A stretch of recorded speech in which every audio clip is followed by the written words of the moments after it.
Hi everyone, welcome to Helppo. Today, we're continuing our mini-series on the IELTS speaking exam. Each video covers tips to achieve the best possible band score on the IELTS speaking test. If you missed a prior video, check down below for a link. Let's get started. Tip 1. Practice speaking on your own and record yourself. If you're not familiar with a topic, having a conversation about it for several minutes can feel like an eternity. Therefore, you should practice speaking about a topic you're not familiar with and record yourself. That way, you'll be able to find your errors and problems when speaking about any subject. Common errors people notice when they start recording themselves include things like using too many filler words, such as like, so, not talking fluidly enough, making grammatical errors, and repeating the same words too many times. Another problem people discover is that they're unable to continue talking. In this case, remember the 6 W's: what, why, who, when, where, and how.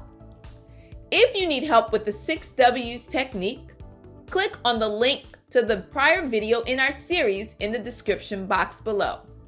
If you record yourself, you'll catch your errors and problems before taking the exam. Then you can work on strengthening your particular weaknesses when speaking. Tip 2. Quality over quantity. For the second part of the speaking section, you'll be asked to talk for up to 2 minutes on a particular topic, handed to you on a prompt card. It's important to expand the length of your monologue, but quality is always better than quantity.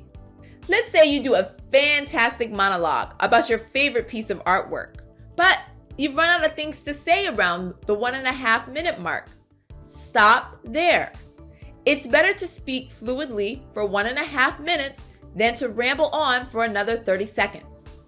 It's possible to get a high score even if you just talk for 1.5 minutes, as long as your monologue is of high quality.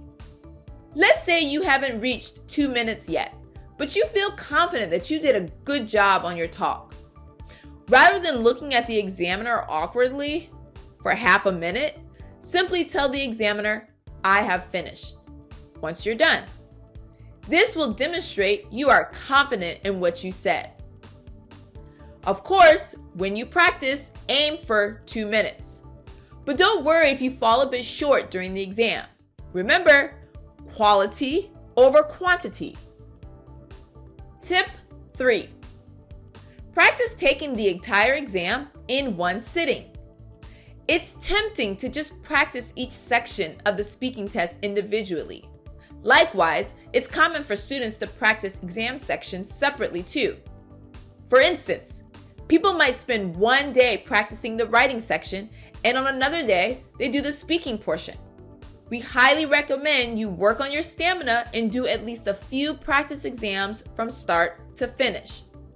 This means doing each one of the sections, listening, reading, writing, and speaking, one after the other. As well, for the speaking section, remember to practice each of the 3 parts consecutively. This will help you develop the endurance to maintain your concentration and confidence throughout the exam. We've seen how some students, despite having excellent English skills, don't practice the exam from start to finish beforehand. Then, once they enter the exam, they feel overwhelmed. This isn't surprising given it's 3 hours of hard work. These students ended up with scores that don't actually reflect their English level, and they often need to take the exam again. Don't be one of them.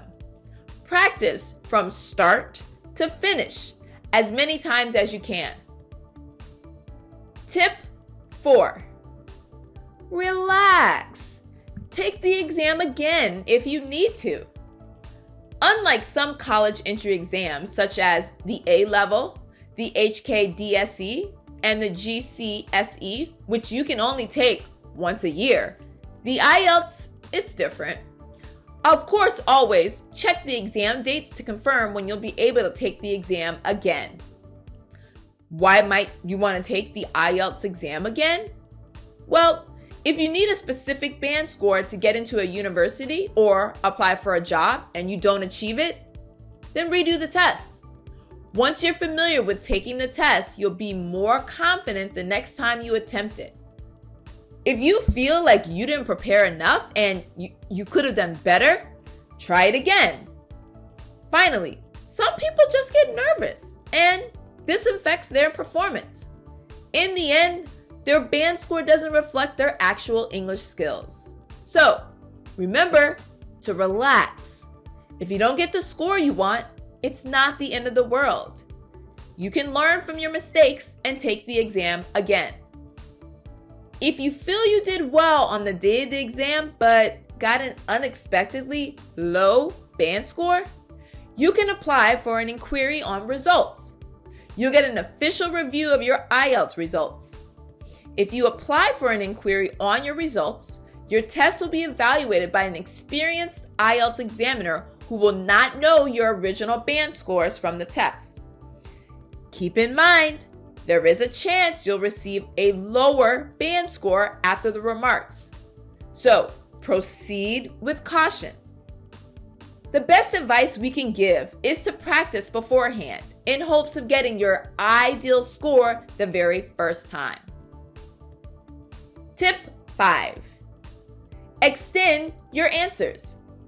To achieve a Band 9 score on the official IELTS speaking section rubric, the candidate is required to speak coherently with fully appropriate cohesive features and develops topics fully and appropriately. In other words, you need to elaborate on your ideas and speak in complete sentences when appropriate. During the IELTS speaking exam, get into the habit of giving reasons for your exam. Points will be deducted if your answers are too short and simplistic. To get a higher band score, always make sure to elaborate. You can add detail to something you've just said, give your opinion, or connect your comment to a different but related topic. Although Section 3 is meant to be a two-way conversation, you should speak the majority of the time. Let's go over some examples of how you can expand your response to sound more fluent. The examiner might ask, "What is your favorite hobby?" A simple answer would be, "My favorite hobby is playing the piano." A better extended reply would be, "My favorite hobby is playing the piano. My parents are both in the entertainment industry and they encouraged me to learn a musical instrument, so I've been playing the piano since I was 9 years old. I'm part of a school jazz band and take music lessons 4 times a week." Examiner: why is playing the piano your hobby? The simple answer: because playing the piano is fun. But a better, more elaborate, and well thought out response would be, "I've always thoroughly enjoyed performing on stage. It's very rewarding, especially after weeks of practicing several pieces. Now, I have perfected my abilities enough that I can perform in front of audiences with my school jazz band. In the coming weeks, I'll even get the opportunity to perform at a concert hall in the downtown area. It's a gala concert with selected groups from other local high schools. The purpose of the concert is to encourage the younger generations to develop a passion for music and playing instruments. It's being facilitated by the Education and Cultural Tourism Bureau. We had to go through 2 auditions, but thankfully we made it despite the challenges. Several of my friends and family intend to be there to cheer us on backstage. My band and I are very much looking forward to the performance." Remember to always try to follow up a simple answer by giving your reasons why. Give background information and real-life examples. Thanks for listening to these 4 tips about the IELTS speaking test. The key to success is practicing thoroughly before the exam. Things like recording yourself, practicing your monologue, and elaborating on simple answers will help you get a better band score. Also, remember to relax, as you can take the test again if you need to. If you found this video useful, please give us a like and share it with your friends. If you'd like to be notified when the next video in this series is posted, subscribe to this channel and click the notification bell. You can also follow us on social media. If you'd like to get some practice right now, answer the question in the comments below. What's your favorite hobby and why? As always, have a great day and the best of luck on the IELTS.